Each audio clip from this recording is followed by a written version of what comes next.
All right, we are now live, and we're gonna wait a few minutes for Donnie Shute, because he's involved with all of these different items on the agenda.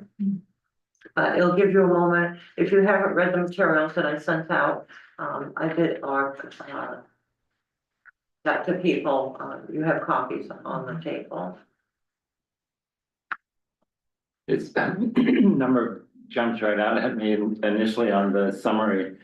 Morning walk and when I did estimated for the morning walk, estimated more than 1,800 for the afternoon walk.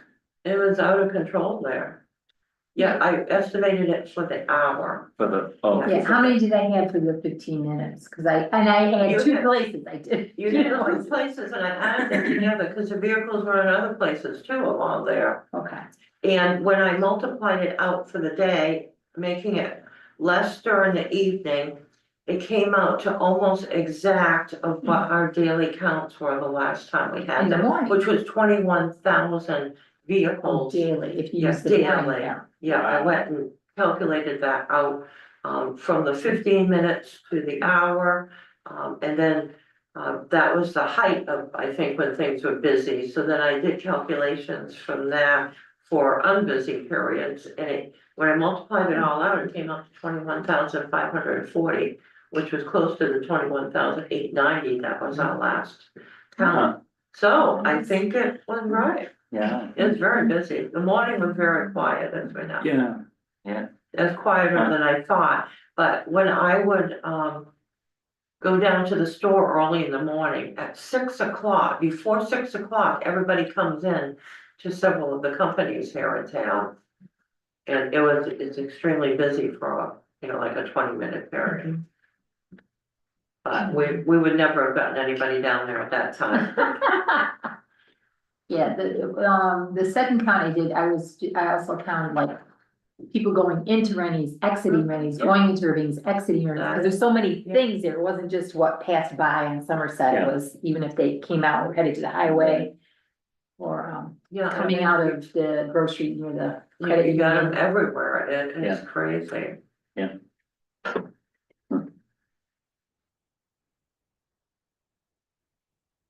And Donnie said he did here a few minutes. He had the lock up at 6. There's police car at the intersection here by the light. I don't know what's going on there. I just heard some more sirens. Oh, it's homecoming. Oh, that's Yeah. why he's there. He's blocking the We're road. having the parade. Oh, good. It seems like I always hit that parade trying to get home. I go, dang, I should have gone the other way. Okay, well, we're here.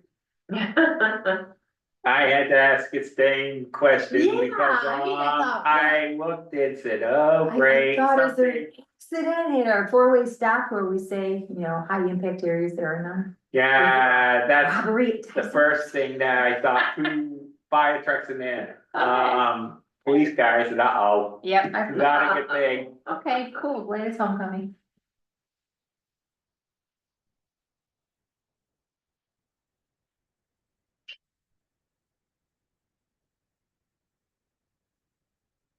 Cool.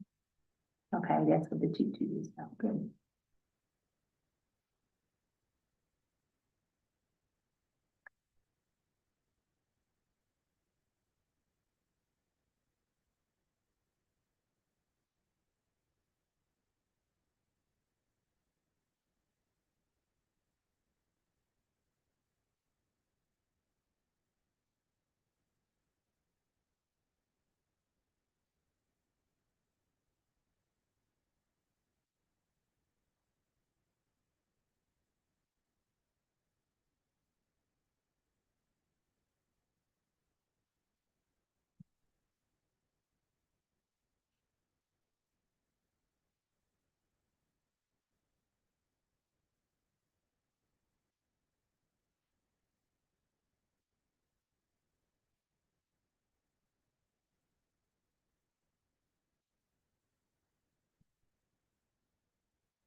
So did you get the presentation of the check on September 21st, even though there wasn't a? We did have it, yes, Okay. And we- Okay. yes, I was out of town that weekend, so I was wondering. yes, and I'll do, just a little discussion update too, Okay. and others on it.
What exactly is the Jersey barrier?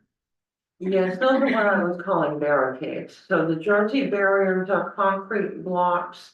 The ones that you would see, that would be maybe the length of these two tables. They're usually white or gray. They're, smaller at the top. They Yeah. have, like loops that you can hook onto, the equipment can hook onto at the top. We have some of them Oh, up at the, so they can be moved. so they can be moved by.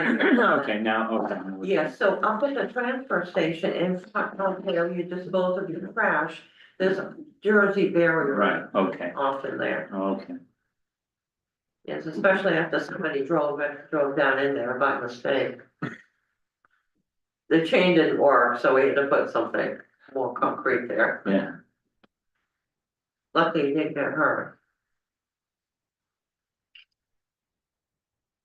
And it was Paul Ferrier, he looked over the information, so I counted him into the total people. And he was the one that suggested that we have the students paint it and do community art, which is a great idea. He's looking at getting the Sebastopol Arts Alliance up and going again. They used to do a lot for the area here in Pittsfield, Newport, and a couple of the other communities. All the artists belong to it. Different types of mediums, but after COVID, they didn't start back up again. So he's looking at getting them going, which would be good.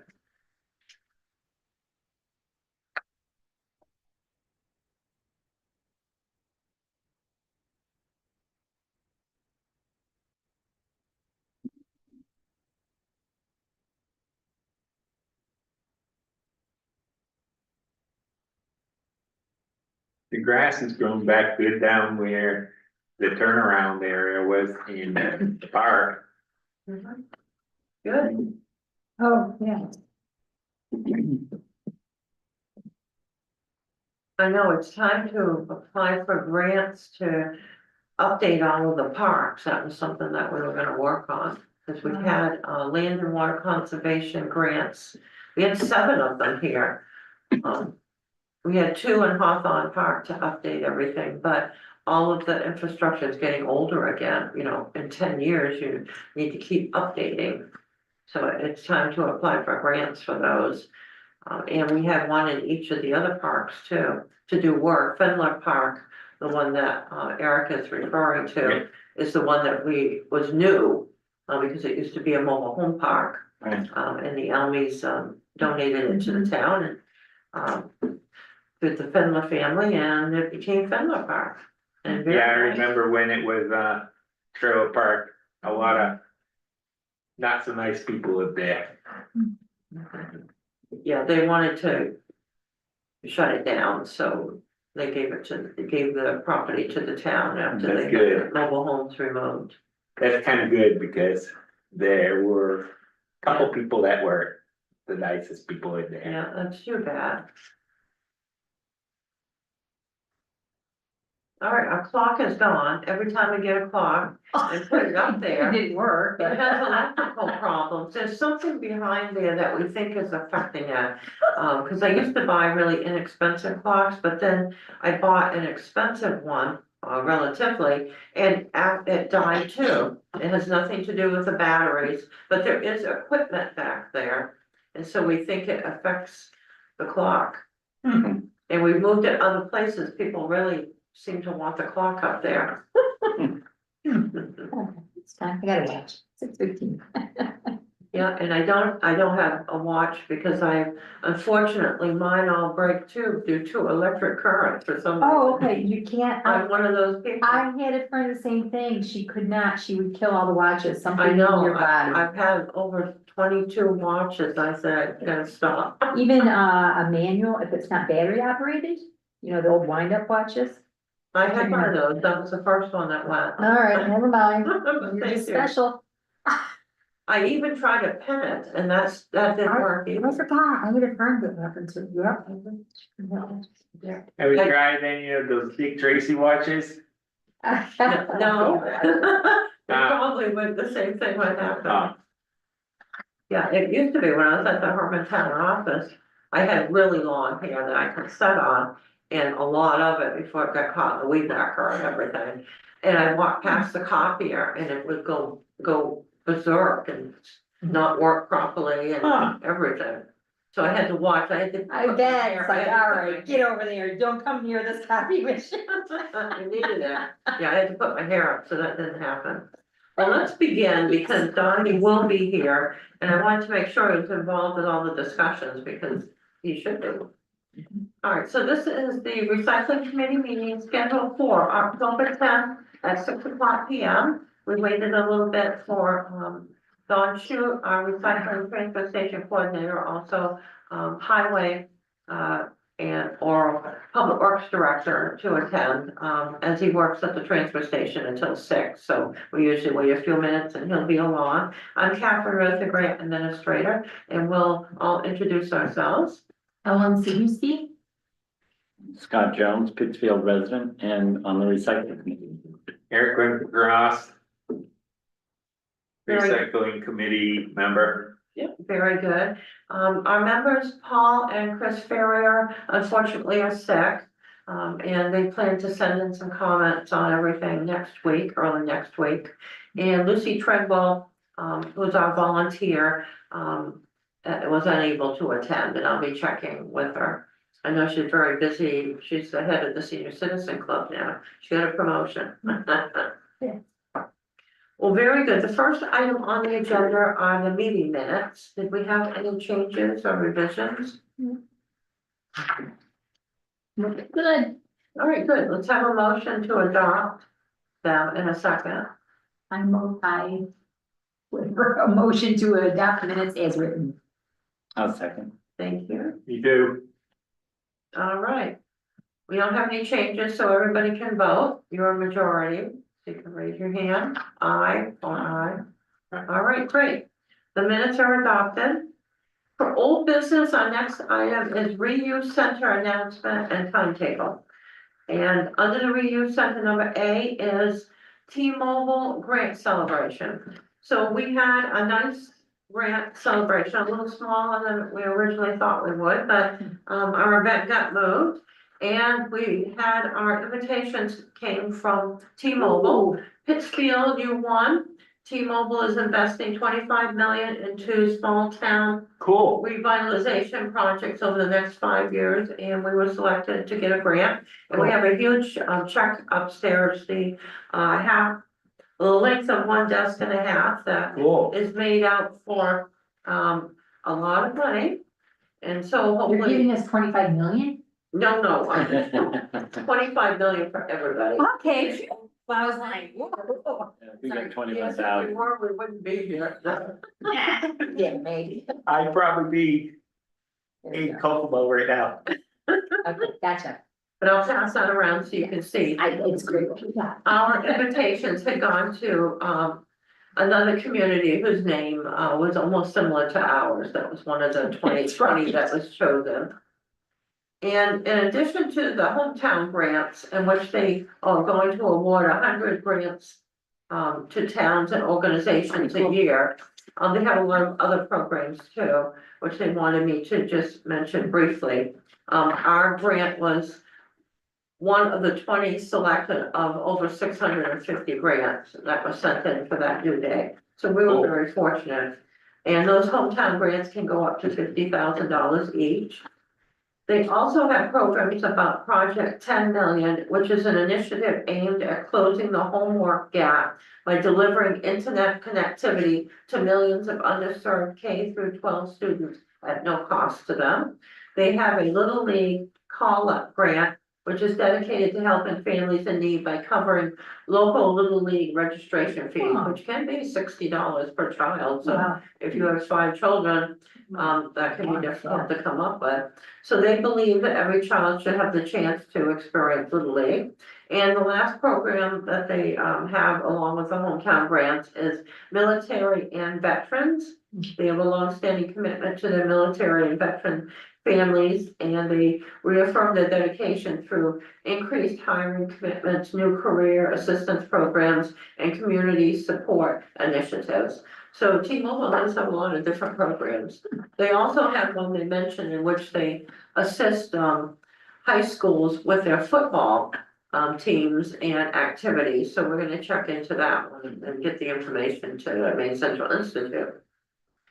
So originally, we were gonna be part of the Pittsfield Community Festival, which the police department had been putting together down at Manson Park on September 21st, 12 o'clock noon to 4 o'clock PM. And our T-Mobile celebration was gonna be at 12:30. And then the event got canceled as all the vendors were going to other items that were taking place. There were 5 or 6 different events, including a very popular event that day. September 21st, so you actually didn't miss anything. If we had had the event, they usually had between 500 to 1,000 people, so that would have been pretty Oh, big. Commodore Fair was going on. Yes, Yeah. exactly. Yeah. Yeah, but, Which was a different weekend than usual. yep, Yeah, that's exactly. right. Yep, this is true. So the Pittsfield Public Library was going to have activities that day anyway. They couldn't close the library because everybody's working there. So they had all these activities are gonna take place outside, so they said we can come over and join with them. But then somebody thought that that everything was canceled, so they contacted everyone and told them that. So we ended up at a smaller event, but it was all centered around the library and T-Mobile, which was really good.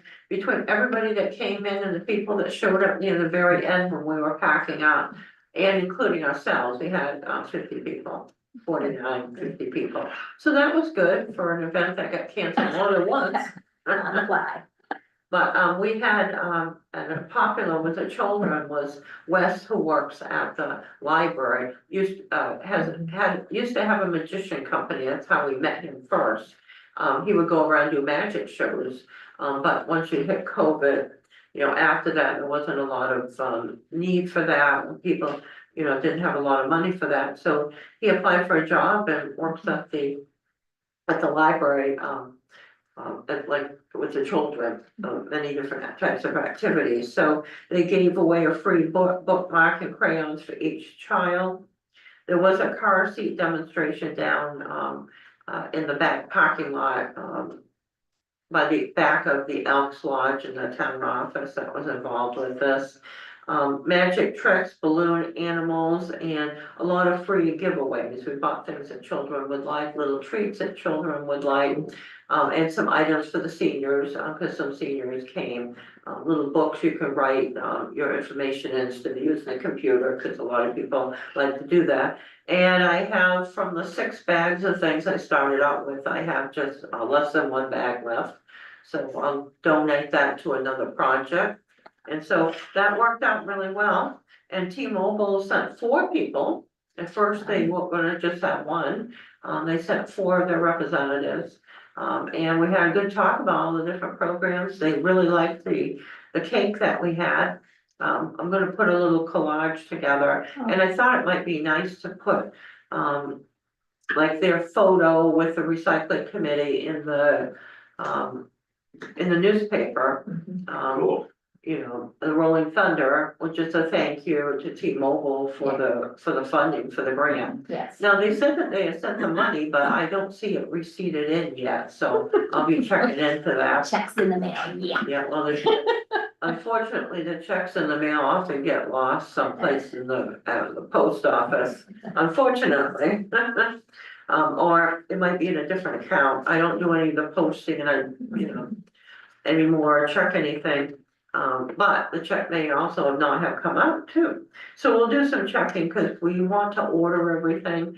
And Donnie was going to talk to the low bidder, who was the only bidder of the many people that he contacted on the projects involved with this. And I'd like to order everything, because I already went through the bid process. But, the information that went out was very nice from T-Mobile. They advertised this everywhere. And they listed the 20 different towns or organizations, and for Pittsfield, Maine, it indicates to revitalize and reopen the reuse center by performing renovations to the building, which is closed from torrential wind and rainstorms, and adding public space inside and outside for a small senior center to honor the seniors who operate and meet at the facility. So that is very nice. And the items that we were going to get is one, and I should know, Donnie was gonna explain, the bid that was accepted for the roof, which should be started now, today, but, or tomorrow. But, once we have the contractor there and they start on the roof, we have a contractor to supply and install 2 ADA toilets, 2 ADA sinks, 2 new hot and cold water lines, and that costs us $6,190. And then a contractor to supply and install 1 new heat pump with outdoor condenser, $4,900. That's after rebates. Materials and supplies include gravel for the parking lot and walkway, $1,440. 10 gallons of floor paint, interior epoxy, textured, $768. 88 outside park benches and picnic table with shipping, $2,953. And then some inside chairs and a table, $406. There's $263 for ads because we'll want to encourage people to donate items. We want to encourage people to come and everything. So that's involved. So the entire project was $21,485. They gave us $300, and I have to keep the receipts, which we did, for the party. They wanted to make sure there was a celebration. And of course, they did send us, their feather, T-Mobile, marketing, flag that everybody would see. And we put that together, and it's in a little bag. It comes in a bag, the table and all the pieces, you put it all together.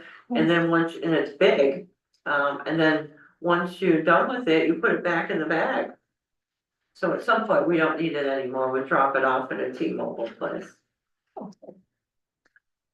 So that was a nice little event, and there are some reports that have to be written up. We'll send the information that shows that we spent the money and everything. So the next item is to make sure that we start this correctly after the roof work starts. And then I'll set up the whole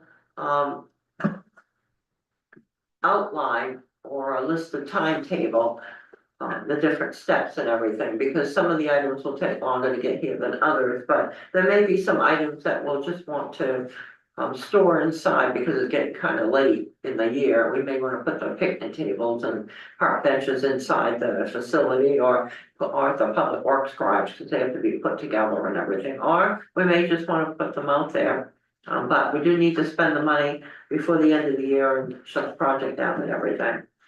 And so then we'll advertise for volunteers, but maybe things will go quicker than I think, but we're already at the middle of October, so by the time everything gets here and the contractor gets us fit in the schedule, maybe the middle of November, and then we wouldn't open.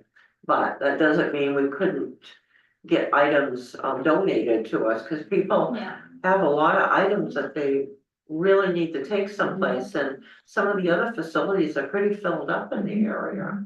I know sometimes Salvation Army and Pennywise can't take things. And then around November too, actually the end of November, before people are getting ready for another Christmas. I mean, they might have a lot of, that might be a good time to restock the place. Yeah, this is Have a actually. drive to get people to donate at that time, even though it won't be opening again till spring, right? Yes. The timeframe. But we still gotta work in the building.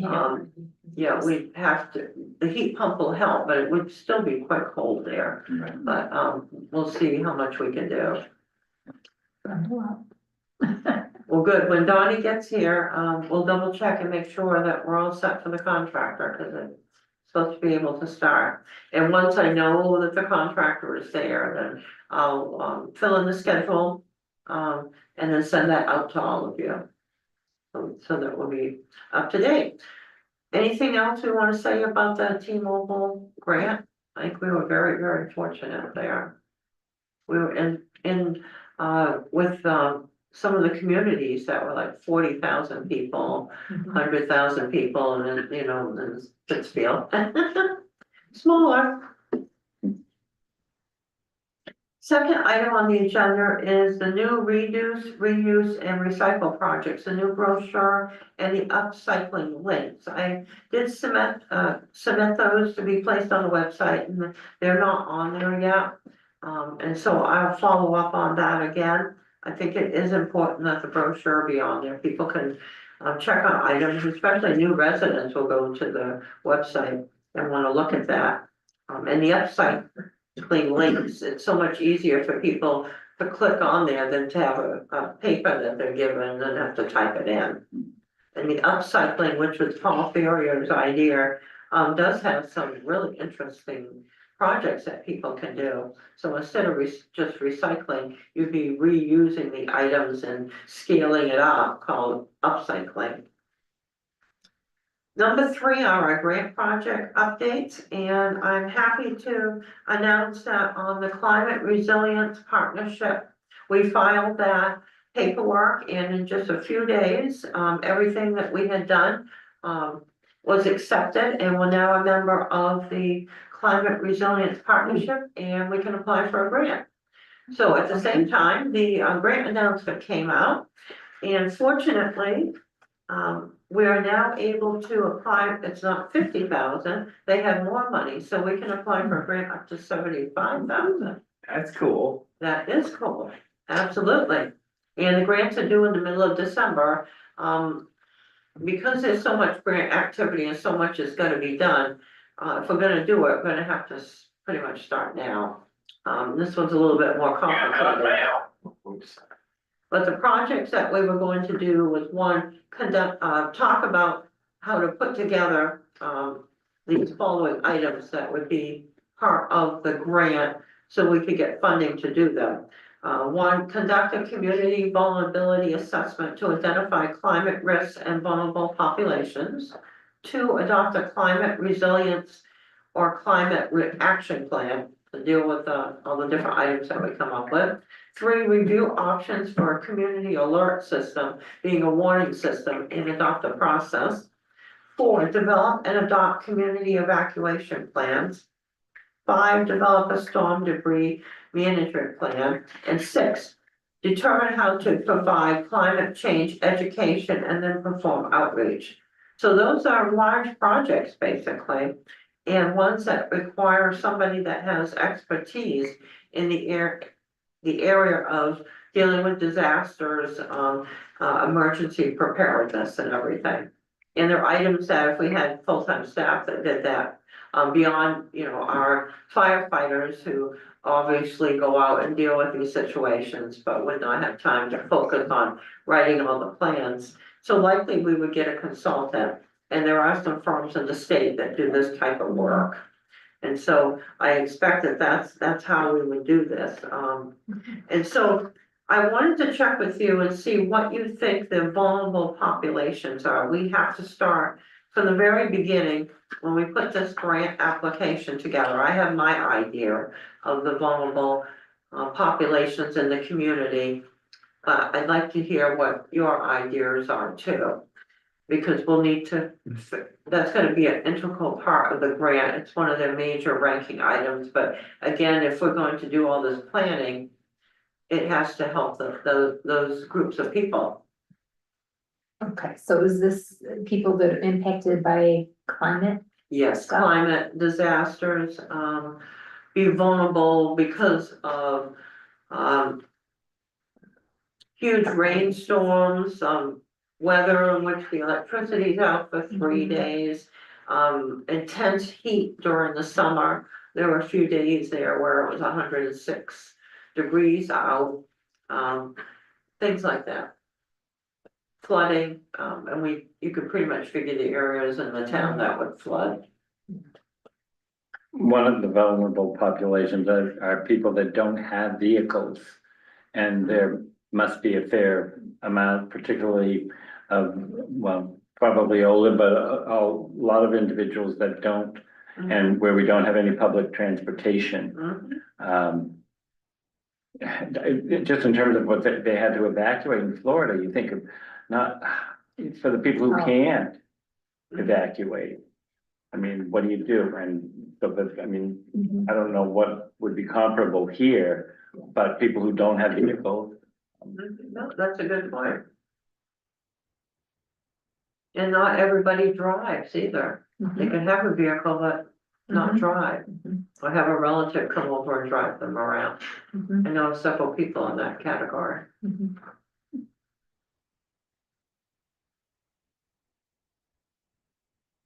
Do we think senior citizens are a vulnerable population? Isn't that like 3/4 of the town? True. I'm one of you now. Speaking as for myself, I am one. It was listed for the last census at 30%, but I really feel it's higher. Can't see more than that. I'm sorry. It does seem as though it is. I think just because so many seniors are on fixed incomes, even middle, income people who, just don't get that much in social security in the way prices are at, so they're definitely, I would It's say only going up definitely. 2.8% next year, something Yeah, like that. Very definitely. low. People on fixed incomes. No, very good. This is definitely true. I feel like we're gonna end up with most of the town. I was gonna say between everything. This is what I thought when I asked the question.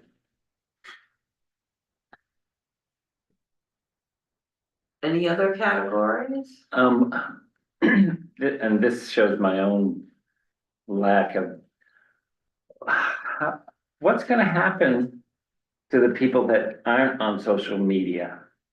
How do you get the messages out, when, everybody else is getting information on social media?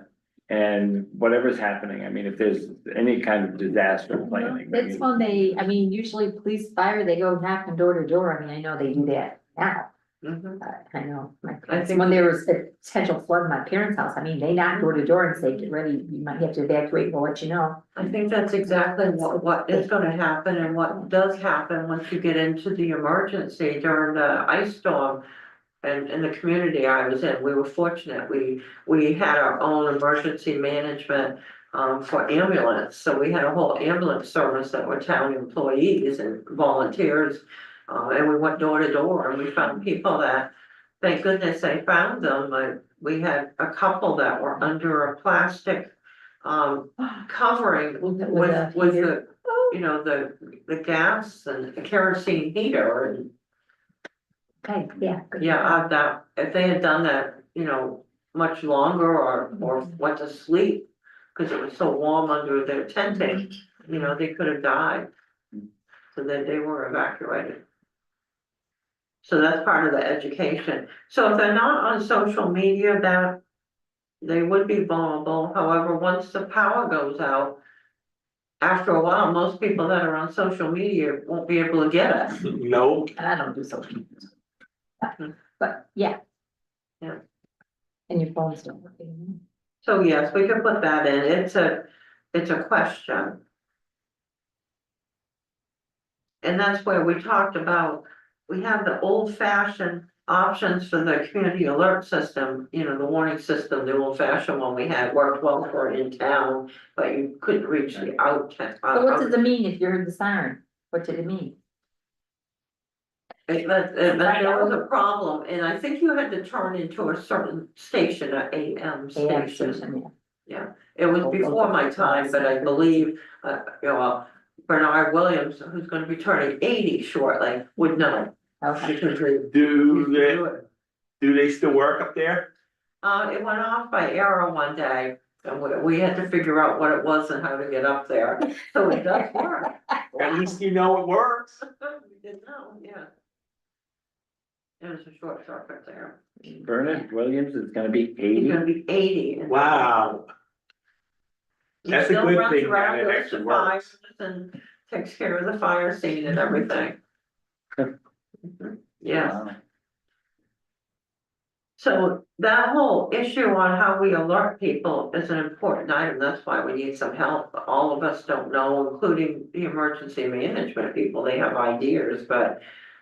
That's where we would have to hire a company that deals with, I think we'd have to hire a company that deals with, assessing disasters, so you have your evacuation routes, but then how do you tell the people what to do? Besides going door to door, and maybe that will end up being how it's done, that may be the only solution. But at least we have to study this and have experts help us with it. Is it, where, we won't be able to do it, I won't be able to do it, Donnie won't be able to do it, or even Bernard, they'll have ideas. But, we'll have to find a company to assist us. And then the idea is it would be evacuate to local school, depending what the emergency was. Mhm. Yeah. Yeah. And it would be good too to get set up that we have shelter locations, so people know.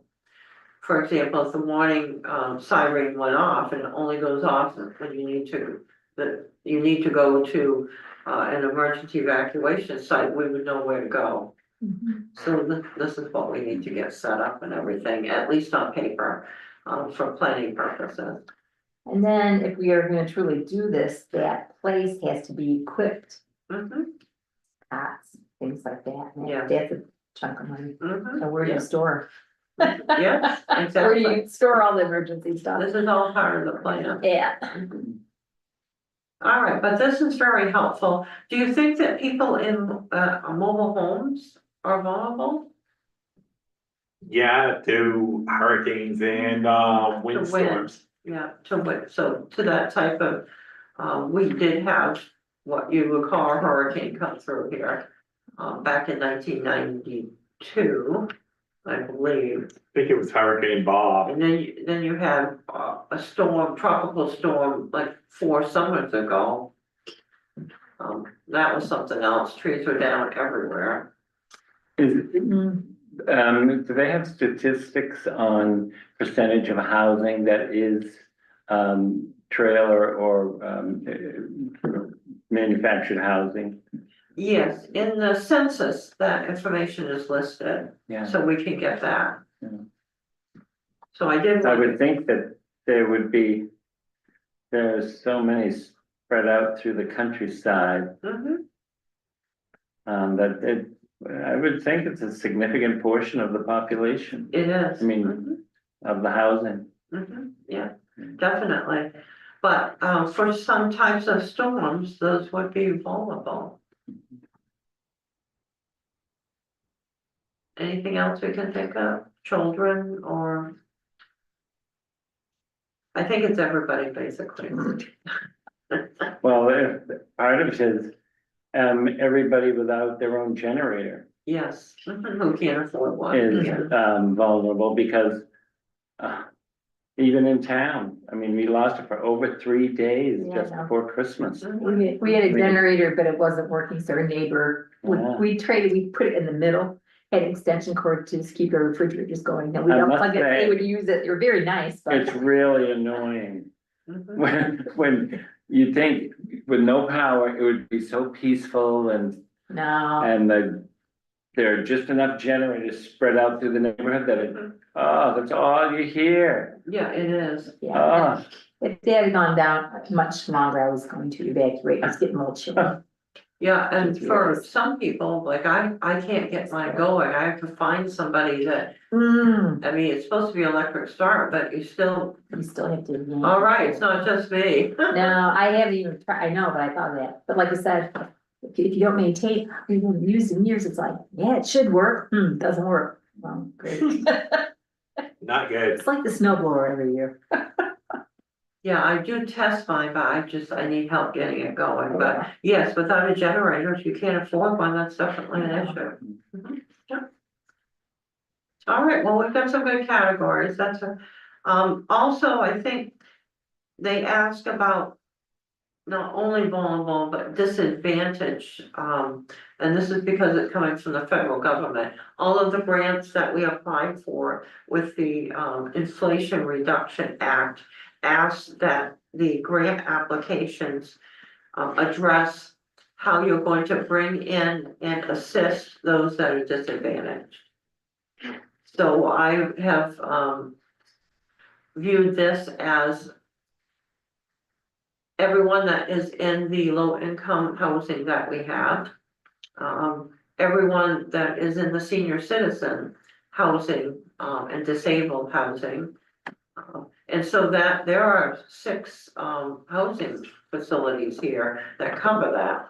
So we just, Lucy helped me, to get information into the different rooms and everything, of a couple of the places, and then we, brought the information over.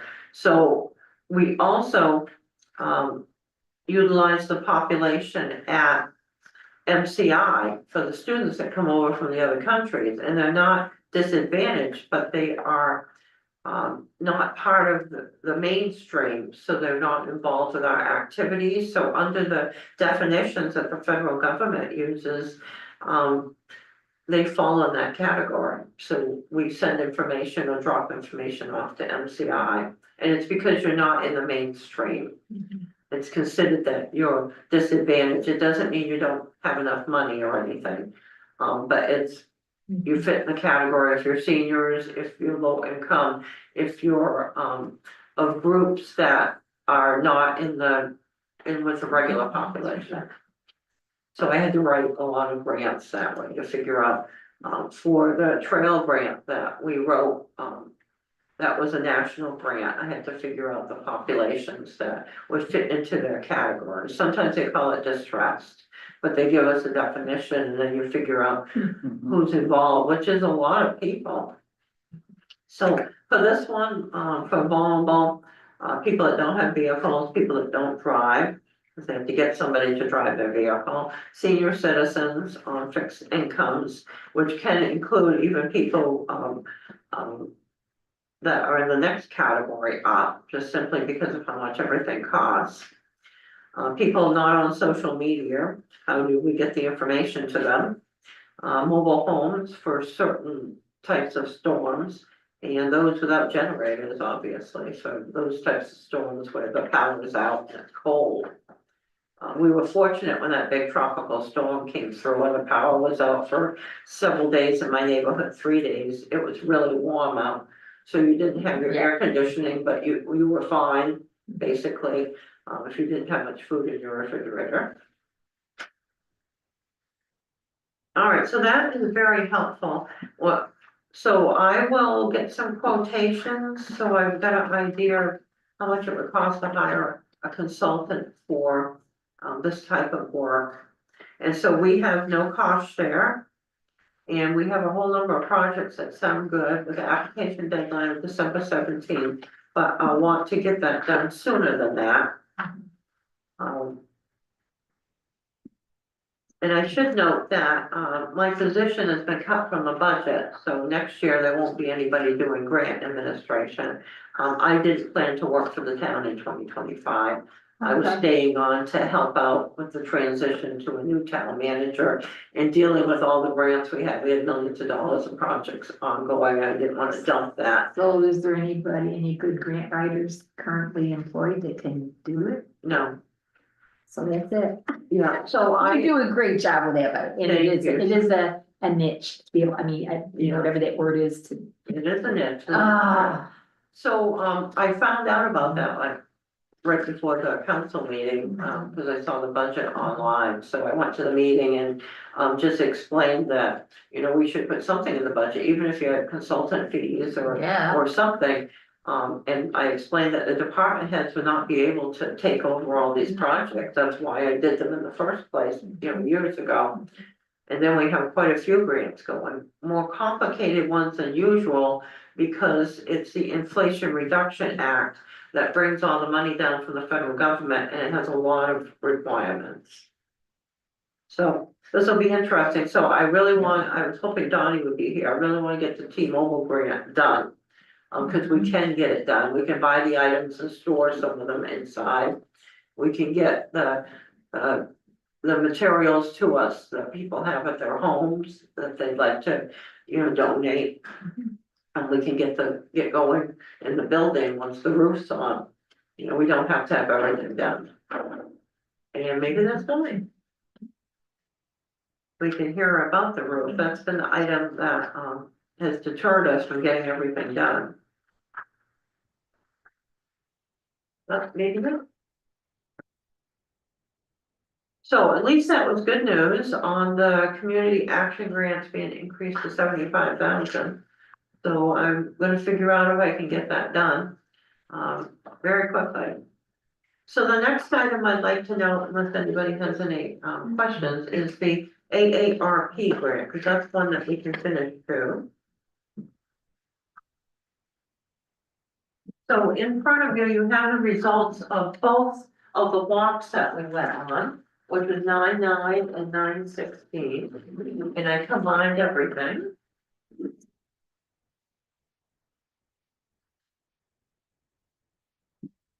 And so I used the town's map, that we have, for make a map, so we didn't have to draw that out. And I filled out you've seen this all before, as one date. I filled this out with some comments because it talks about on the page 1, 2, 3, because this document, that we downloaded doesn't have page numbers on it. And I didn't want to change it. Who's using the street and why? All the categories that they have there and the reasons for why that whole area was Somerset Avenue, Industrial Park Street was always being used, but since the traffic has gone up so much in that particular area, and it's been so hectic, a lot of people don't go out anymore. So I made some comments that, we used to have these categories until the area became so busy. And then we have the count, the estimated 1 hour count from the 15 minutes of 480 for the morning walk. And then estimated at more than 1,828 for the hour for the afternoon walk. Which I, took the figures that, Ellen had so nicely counted everyone. Which was kind of a crazy area there. And then multiply that out. And then did some more multiplication just to check to see how it matched up with the counts that we had. And it did.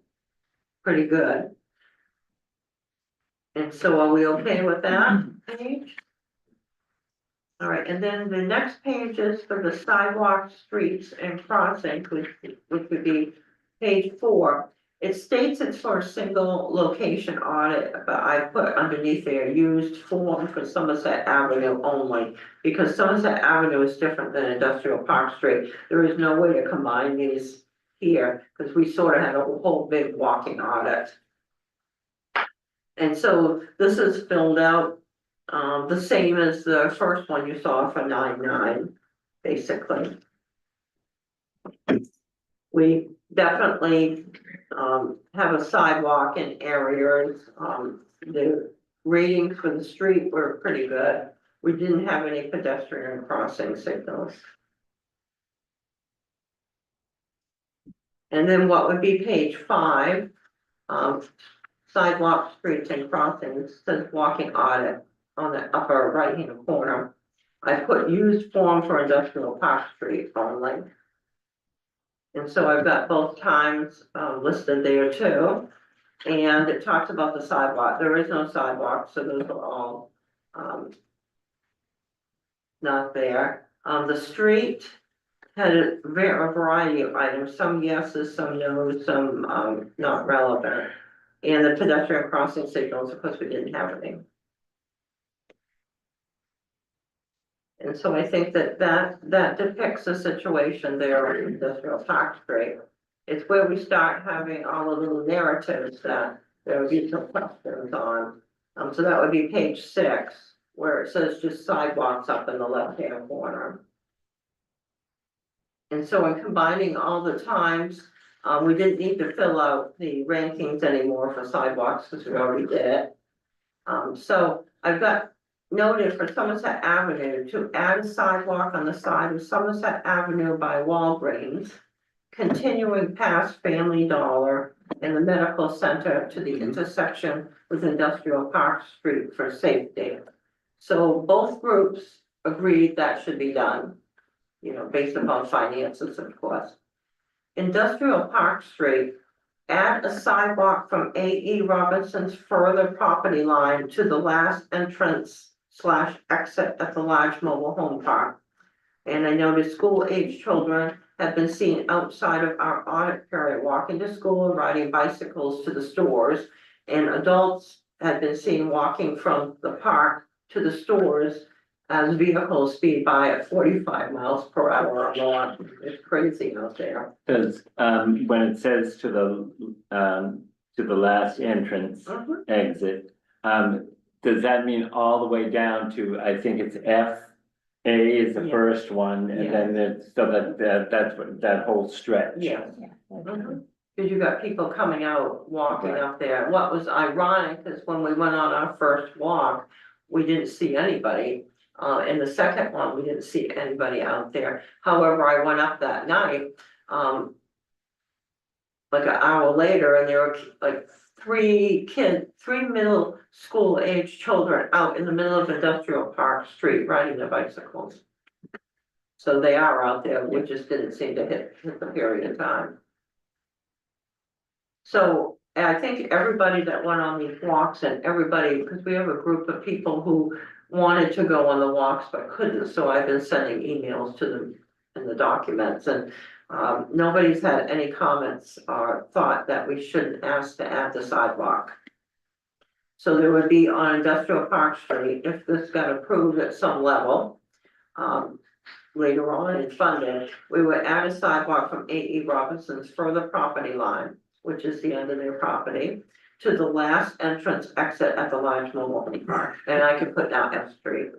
If we mentioned the speed and reducing the speed, It's further on. it's further, okay. Yes, definitely. I concentrated just on sidewalks here, Yeah. because there was no other place to put the narrative. Yeah. All right, so I think we're all good on that page. So the next page says streets and crossings. And so, again, we didn't have to fill out anything on the street, like pedestrian crossing signals, because we already ranked those or indicated that they were not there. But this is where we need to make sure we get the correct narrative and everybody agrees. So Somerset Avenue, I have from one of the walks, the second walk didn't identify this, but again, it was 80 degrees out. And everybody was very hot, so it might not have picked up everything. Somerset Avenue, add pedestrian walking signs along Somerset Avenue in the vicinity of the motel, stores, medical center, and the Somerset Plaza. All right, so that is the first item, and that where they got added in along this area, of course, would be up to Maine DOT working with Donnie, because they would know how many you Yeah. should put the distance between them. And let him know. The second item is replace the white painted crosswalk at the intersection of Somerset and Industrial Park Street on Somerset Avenue with a bold crosswalk as shown on page 14 of the AARP Walk Audit Toolkit. So it's slightly raised, blue color with large yellow markings. I have never seen such a great crosswalk. Yeah, that. That's really Outside, good. didn't, I mean, if people can't see that, then yeah, they should not be driving a vehicle. yeah, cause you can't really notice now, and it never really occurred to me, cause you just, oh, there's someone waiting to cross, oh yeah. Mhm. I guess I gotta stop, it's like, don't even look for pedestrians. And right now, they were going out to repaint those, I don't think that they painted them yet, they got almost run over. Oh, Trying that's to right. paint them twice, and I don't think they've been back there, just because they're understaffed, and they did hire a new person. To add to the staff, which is good, but there's still a lot for highway, I always found that any town, you can hire as many people, make the budget as big as you can. Which by the way, didn't do, but you could do that, and you still wouldn't have enough money to take care of everything in public works. But in any case, those are the best, that is the best crosswalk I've ever seen. And it should be clear that it's a legal one, because it's in the book, I'm assuming. Industrial Park Street, the items that we have there is first to replace the white painted crosswalk across Industrial Park Street with the bold crosswalk, the same one again. It would be a lot smaller because you have the divider there. But so you'd have two, one on each side of the divider. And then this is where, I've got a question here. In the Yeah. public right of way, add Jersey barriers the distance of A.E. Robinson's parking lot to meet up with the beginning of the new sidewalk along Industrial Park Street. So if we do that, and I've repeated this to people, and they've said this is what they wanted. I put an asterisk there. Because, being familiar with the facility, and I drove around the back just to check. And it's my comment only, that's an exit for the store. For the customers to drive around, do we really want to suggest that? I'm not sure where this. Yeah, I don't, my understanding of what we talked about, or what was some of the conversation was, from the beginning to put one of those, I thought like a metal curb, or a guardrail God, along, they have a sidewalk and a guardrail, the length just right from Somerset Avenue up into that driveway. that was one of the discussions, yes. Yeah, Because the Jersey barriers, I mean, A.E. Robinson would, I don't see how you can block that. no, I agree, Yeah, maybe you just put one up. But no, I was told the distance, I don't see how we could do that either, we could put one at the beginning where all that vegetation is. I just think at the beginning is a really important place, because it's where trucks are turning and doing all so that to keep the pedestrians completely off that. From between the barrier and there, but then that's the most important place, but that's a long stretch, you're right, it is a long stretch of the driveway. Because they have that, used to be like a drive through, but then you have that plus the parking area, so it's a fairly long stretch. I see what you mean, yeah. It is, I'm thinking we should rewrite that, which I'll do, and I can go up, and measure the distance, how many feet that is. And that would clarify what we would suggest. We want it to get approved. Two, I mean, yes, maybe it would be better, safer, it would be safer if we didn't have all this in out, but I don't see how we can impact a business like that. They're already So the grandfathered. sidewalk would, of course, go on industrial from the trailer park. And the sidewalk would be taking some of the land right there that AE has, kind of where they kind of weeds and grass and stuff.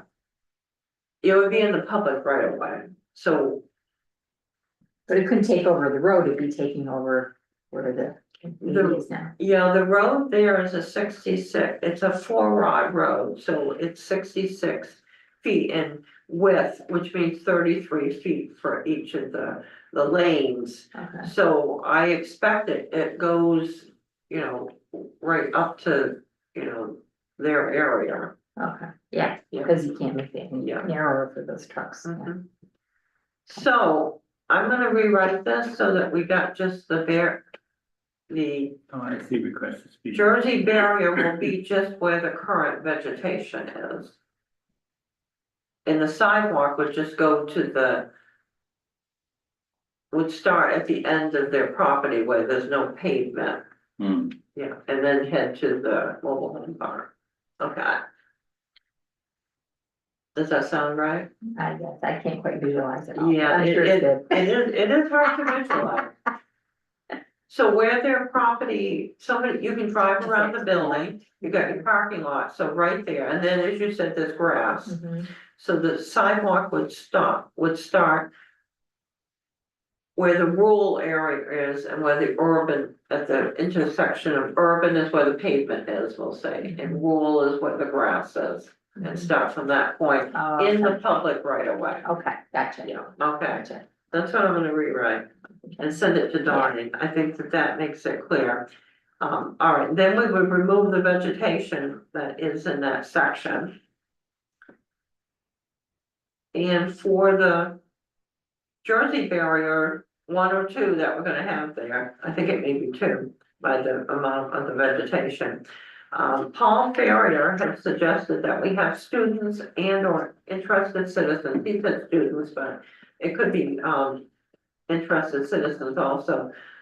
Under the guidance of an artist, paint the Jersey barriers to create welcoming community art. Something that would fit in with A.E. Robinson coming into town, because the community welcomes people coming in with the signs. So I guess I'm still not visualizing where the Jersey barriers, are they, It's where all that vegetation that is beside the road, and between the actual pavement and A.E. Robinson. Yeah. There's all- There's it was kind like of this weedy high. and there's a little bit oh, of grass right area. there, okay. between 80 But I thought and that's the- where we wanted to have a sidewalk, right, along that stretch, along, But if we did, then it's gonna be where the people drive in and out. Yeah, so that sidewalk is actually gonna end at AE and then start up after you go across the street towards the house. Huh. Is that right? If we weren't gonna have the sidewalk up by the road, I mean, I suppose you could. I just thought from Somerset Avenue alongside the parking lot, or well, A.E. Robinson, so that it doesn't come right out to the street, but there would be a sidewalk there clearly defined on that section, and then you'd have the driveway in and out, and then you'd pick up the sidewalk on the other side, so, but I thought it would start at least a section from Somerset Avenue alongside, All right, so if you did that, there's no need for the Jersey barrier. Right. yeah, Okay, yeah. see, when we were out there were different groups, Yeah. everybody couldn't be together, which Right. was why having 10 people was good. Cause if we had 20, you couldn't have all talked to each other. So Donnie's suggestion was the barriers. And you all were thinking sidewalk, If there's Yeah. enough area for sidewalk that doesn't go on AE's property. yeah, See, that's it, there's a little tiny grassy it's patch, very small. but does AE own that grassy, or that's part of the town?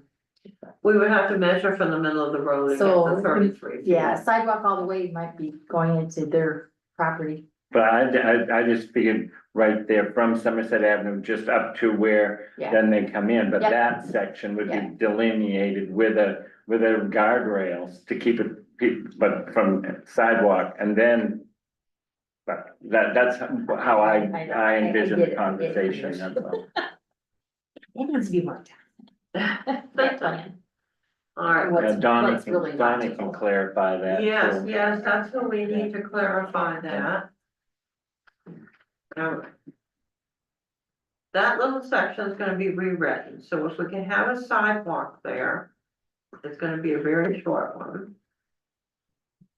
It will be exactly where the vegetation is, if there's enough right of way, I always thought it would be a good idea to have it there. okay? Yeah, all right, you all like that, so that's good. And then A.E. Robinson will have their regular area, And then at the end of the pavement there, where it Yeah. becomes grass, the sidewalk starts up again. Yeah.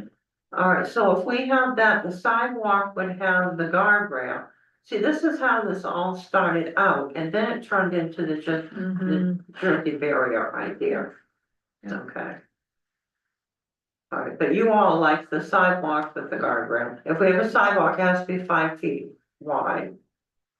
Yeah. We'll find out from that, but I don't think there's Yeah. 5 feet there to be used. We're gonna find out. I'm pretty sure there is, but I don't know that I for sure. Yeah, I suspect there is, so Yeah. we're gonna have to measure And the that. thing is, you have the sidewalk there, I mean, and then all the big trucks, they pull up there and park, or I've had to park there sometimes, there's been no parking Mhm. to run into the store, yeah. All right, good, well, this is why we're going over it, so that's good, we have all kinds of different ideas, we'll meld them all together. So if we have the sidewalk, we're gonna have to have the railing. With that, we'll have no vegetation. All right, so we'll skip after this, leave this Jersey barrier item alone Okay. and call it the sidewalk, and then I'll verify that with Donnie. All right, next, add pedestrian walking signs as the IP street loop is used for physical exercise. So that's where you would have a signs that show that pedestrians are out there to warn, people that are driving. Add a bicycle lane the length of Industrial Park Street on the side opposite the mobile home park.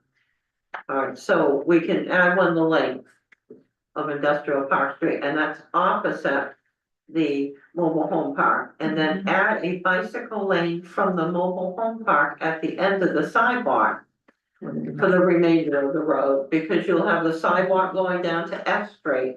And then the bicycle lane will take place, because there's not enough room for both.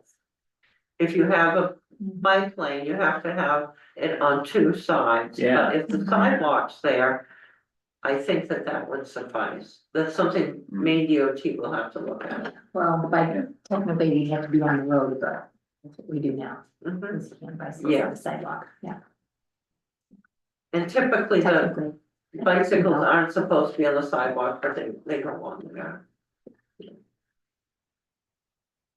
All right, are we all set so far?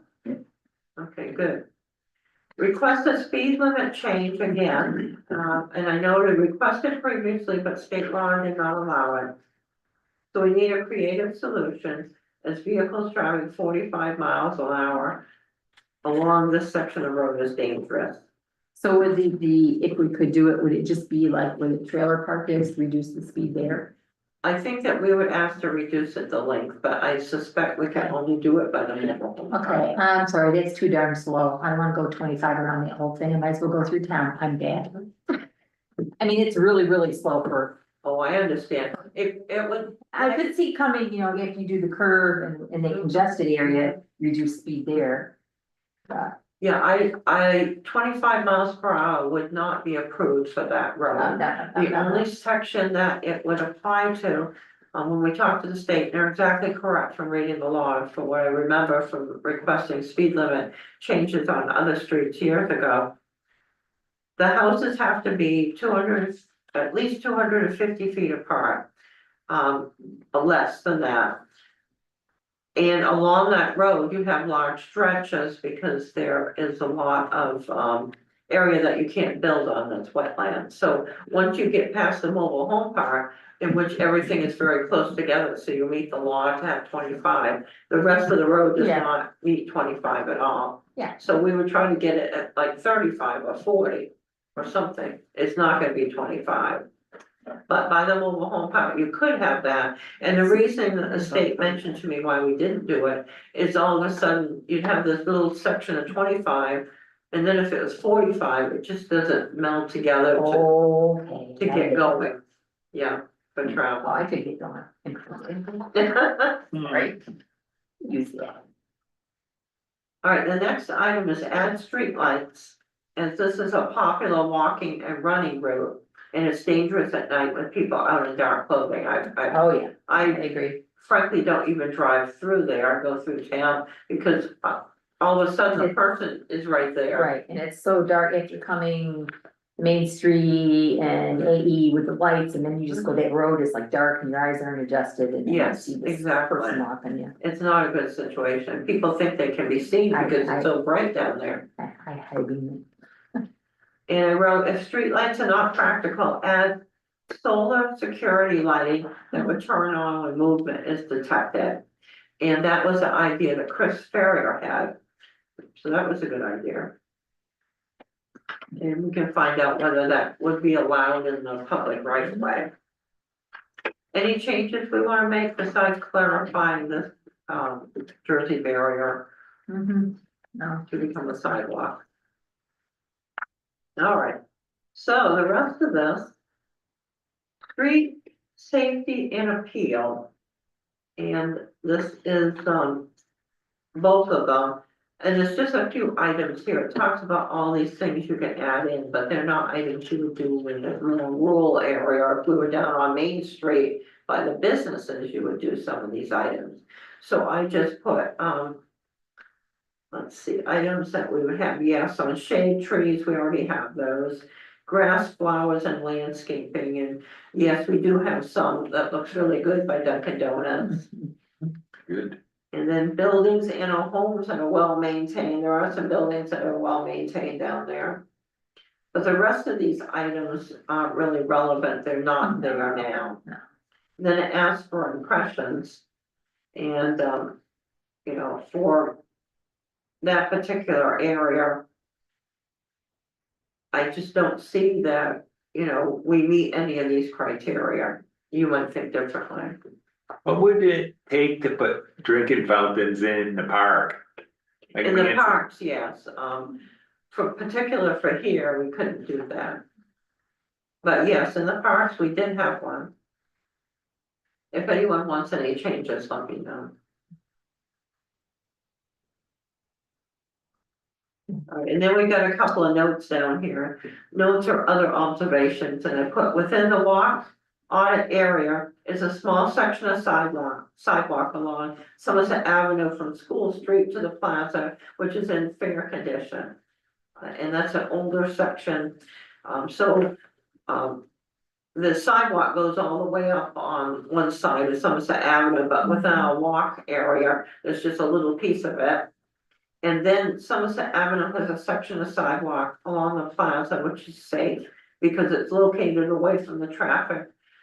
Behind the grass areas, behind the Esplanade. The remainder of the area in the walk on it is not safe for pedestrian traffic, which is basically, Industrial Park Street. And then I put a note, Industrial Park Street is not safe for walking or appealing, because it really isn't. It's an industrial street, basically. The next page, we don't need public transit access. And then build a better block, to get to the very end here. Does Katie Cap service, or is anybody, any bus service available by appointment for people now? Some of the agencies for their clients will come pick them up to go to medical appointments or for certain activities, but it's not a lot here, because we're further out in like Waterville and the surrounding area, they have a lot more of that, and actually get a grant for that. The hospital has a courtesy van if somebody needs to go I've to used the that. hospital. Yeah, surgery, yeah. Yeah, pick them up for the appointment. Yeah, the KD cap is for if you have main care and it's for a medical appointment that you can get picked up. Or to get to, like, an agency, if you have to. Mhm. Okay. Yeah, you have to pay for anything that's not medical.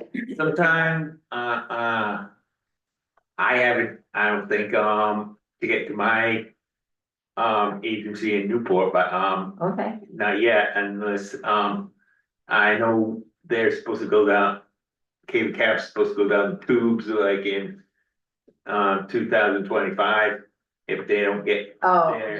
yeah, it's Thing- gonna be run by somebody else. yeah. Yeah, it's gonna be a mess, yeah, it's always a mess. So basically, Would the safe walkability and appeal of the walk on it location or route be improved by any of these following items? And so I noted 4 safety barriers between the sidewalk and street, which is landscaping, fencing, because we had mentioned that. That's number 4. I put number 7, raised crosswalks, because we mentioned that. Number 11, pedestrian friendly lighting, because we actually need some of that, on Industrial Park Street, it's very dark. I do agree with you. Yes, and it's very dark. Number 14, decorative and or directional signage, and that's also called wayfinding. So those are signs that would point people to Main Street or a different Cool. area, so those would be good. And that would be separate from Main DOT putting in signs or the town buying signs, it'd be a separate project. Down to number 20, improved landscape maintenance, that would be good along part of the Somerset Plaza, you all mentioned that. 25 trash receptacles, I did put that in, they would have to be chained down to the ground or something else. That's a good thing. We're very good at that. I know, and then you get to the problem of people just putting household trash in it, They and then do. makes it more of a burden for the town to have to Yeah. empty them, so there's the pros and cons. Yeah, so, that is true, that is usually what happens, that little area that people will, set out on and have a picnic or park their vehicles mostly by along the plaza. It would be good to have a trash receptacle there, but, yeah, something will happen to it, unfortunately. What about public restrooms? There isn't, there aren't any, are there in, I mean, Generally, people will go to the stores. Yeah. Yeah. They'll go to like A.E. Robinson redid their interior, had nice bathrooms there. oh, they do, okay. I see them all the time, people zipping in there when they find something. Okay. So, and they're open 24 hours a day. And then the people do, once COVID got over with, everybody got used to going around. The bathrooms down here, people come in and the building to use them. They go to the library too. So public Okay. buildings Yeah. basically, so it does work. Yeah. Is there anything else that you wanna add here? Fortunately, we don't have to have number 24 graffiti removal. So many towns do, so we've been very lucky. Donnie had a little bit of that to clean up, but it's very irregular. All right, so I had some notes down the bottom. Industrial Park Street had vegetation that had grown in quickly from the summer's many rainstorms and needs to be cut back for pedestrian safety. You all mentioned that. And then a long-term solution for this congested intersection is to have another exit created in the middle of the streetscape along the plaza and reassign the entrance exit by the intersection as an entrance only. That was an idea that I think Amy Kitchen had from Public Safety. The only way that that could be done would be if the Somerset Plaza was coming in for a big permit, not just, a little remodel, but they wanted to do some work, and then we would talk to them about this, and could it be incorporated, and how could we do it? Was there a grant available if they didn't wanna do it? But that would, in a long term, it is a long-term solution, basically, that would work well, you just redesign the area. But, the area currently has up-to-date permits, so they would have to want to do it as part of an upgrade. Winter weather is the next page, we don't need that one. And then summarize, there's a summary at the end. And so, between, the people that actually went out, and or commented, wanted a change, we had 19 for the 2 walks. You actually had 18, but somebody else, Paul, looked at the second walk materials. So for the sidewalks, streets and crossings, that would be, Somerset, and that's why I wrote Somerset in here, Somerset Avenue. Okay. I figured our results were mixed. Because we have some areas that are good and some areas that aren't, and it seems that all of you agreed to that.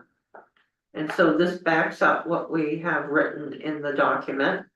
And then for sidewalk streets and crossings being the industrial park street, there were 19 of you again, and the rating was 4, because we don't meet any criteria. So those are items that would be changed, could change. So if you don't have any other changes, we'll clarify this. What would it take to replace the sidewalk on Sebastopol Street on this side by the, before Fenway Park? Because there's a big, like, dip in it, There is a big difference. what would it take to fix it? Well, I think we have to figure out exactly why is that dip there? Because it's been filled in and it comes back. It was fixed once and it's done it again. So we have to figure out why is this actually happening? Is it something? Oh, because of the culvert and the materials caving in, over time, a long time? Is it something that we can fix as part of, the culvert that's going to be taken care of? And it wouldn't be all of the sidewalk, it'd just be that little piece, you know? Yeah, sometimes I forget where it is Mhm. Yeah, I can ask Don. and go, almost, with face planted on the, Mm, No, I that can, one. I can I was understand just that. wondering, there's a lot of people that want it fixed, down that end. I'll ask Donnie about that, I think Yeah. you talked to him before about it, cause you mentioned it before. Yeah, it's not just me, half the people where I live want it oh, yeah. fixed. No, I know what it is, I Yeah. used to walk the road, Yeah, I figured you. and it's a lot, it's lower than it used to be. Yeah, It keeps doing it over time. there could be just a dip spot in there that the road caved in there too. I think there's something underneath there. Oh. you know, Because it's a lot lower than it was when I. Either a pipe, Yeah. caved in over there or something caved in there. Mhm. There shouldn't be anything under the sidewalk, but that doesn't Oh. mean that there isn't. I wouldn't be surprised with everything, being in weird places and, Mhm. Yeah, I would say that that is kind of a weird area. Yeah, it's true. All right, so Sebastopol Street, I'll ask Donnie about that. And I'm gonna talk to Donnie about the one change that we have that deals with, Yeah. by A.E. Robinson. Okay, so we get a document that's ready to go. And they, of course, to be part of the project, I'll go down and take pictures. And then they mentioned you can do a PowerPoint, but yeah, I know, with this being the budget period. And the fact that I've got 20-something grants going, we're gonna get this You've project got a lot done. of work to do the next couple months before you retire. Again. Yes, I didn't I didn't expect to do that much, but I've been doing a lot. It's amazing how complicated the grants have become since we were closed down, because people all converted over because they had to using Zoom. So they put Zoom in with the grants, but they didn't take it away now that we can go to meetings and everything. When you apply for all of these federal grants, there's a tutorial to look at. Mm, And then they'll have another, some of them will have another one, and they give you hints about what to do, so if you want to listen to it, you wanna learn. And then once you get the grant, there'll be steps, you have to go to all these tutorials. So it's like I'm back in school. pain in the butt. Nobody's thinking that's good. Oh, I didn't think it would be like that, it's interesting, I learned a lot. And we've got a lot of money coming, and I definitely paid for myself a few times Oh, over. yeah. And hopefully a lot more over if we got one of the big ones. So, we'll get many going as possible. I'll do the best I can with the climate one, but I wanna close off as many as I can. Yes. So T-Mobile, we should be able to close off if we get the roof going, Mhm. Cool. or Donnie's able to get that done. The, ARPA can be closed off, I have a few other small ones, but the bigger ones are gonna have to wait till next year. Cause some of the monies don't come in till next year too. Hey Catherine, what are you guys gonna do with the money that is for the Egg Festival, that is, can you use it for anything else but that So, funds for that? so the Egg Festival has its own corporation and its own bank account. Okay, And so the officers would have to decide what to do. And okay, they were actually talking about that and having a meeting to determine the future. The idea, once we got out of COVID, yeah. was that we would turn this into an agricultural type activity. Yeah, I was just wondering if those funds could be appointed for something else, towards town funds, Well, I think that the group, which is independent from the town, would not like that at all. yeah, okay. I was just curious if you could use it for that. Mhm. Probably not, because they were a separate group, but. Yeah, okay, But they do need to do something, and I have mentioned that. okay, I just was curious if you could appoint it for anything else. No, it's a good Okay. comment to make, Okay. because there are groups that go defunct, and they do turn the monies over to the town. That's happened to the town a few times, and, when organizations are struggling and maybe have a building, they turn it over to the town. And the American Legion did that, and that's how we had the reuse center. Yeah. Cool, So that was a good comment. I don't get it. Oh, Oh, that was American? it was the American Legion's building on, they leased property from the town, because we have all that land down there on the old town farm property. And they had a long-term lease, but as the organization, had less and less members, it was hard to keep everything up, so they moved into the Elks Lodge. And then helps the Elks Lodge too, and they dedicated the building to the town and donated it. So that we made it the reuse So building. the other building is the VFW, the one, what is the building that you go towards? It's off of Heartland. Go toward Heartland. Okay, there's the, I think it must be a VFW that is, oh, the Masonic Hall, it's Masonic. Oh, Masonic. All right, yeah. sorry, I got all my That's organizations mixed okay. up. Thank That's, you. that's still their hall. They're They, still, and I know they rent it out and stuff. yeah, Okay. they do rent it out. Okay, They- it's still they- Masonic. Are the Odd Fellows still active? They were down in the Masonic Lodge too. Right, it was a combined, Yes, both were Building. there. I haven't seen much activity there, but there's still, there are still members in Masonic Then I can Lodge. keep Oh, the yeah, building going, so definitely. maybe they're renting it out as well. Yeah, everything changed after COVID. These are organizations that unfortunately, a lot of the younger people don't join. Yeah. Once in a while Yeah, I somebody think does, it's- but they're organizations that were around in prior decades. Yeah, I. Town would be think glad to without have the COVID, it's Masonic just happening. turn, the Masons turn all their money over to the town. They've got a lot of money, The Masons have always done well. I think that they will continue. yeah. And they've had good projects. They donated money to the swimming pool. I think Oh, wonderful. it was Oh, that's cool. $25,000. They really helped us. That was a great project. that's cool. Yeah. We were very fortunate. We had so many donations, just like the library. The Mm. whole edition was $1.2 million, and there were over 50 donations from organizations, and then we were sort of stuck because we didn't have enough money to start, and unfortunately, we got one of the last, our architectural, handicap accessibility grants, because Cool. we were not accessible. Mhm. We had architectural issues because the building was so old. We had a $250,000 CDGB project, and then we weren't ready to go. And then more money came in because they saw action taking place. Mhm. And then the next year, they didn't have those grants anymore. So we were very That means fortunate. everything. Yeah, this is true. Well, very good. Thank you so much. Anything else that you want to mention?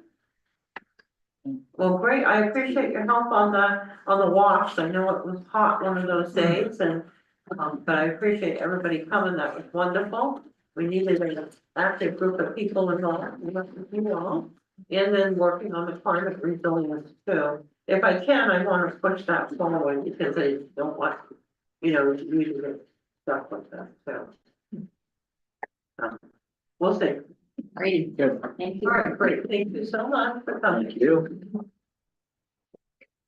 Now, let's see if we can get this to turn. It should it should turn off, if,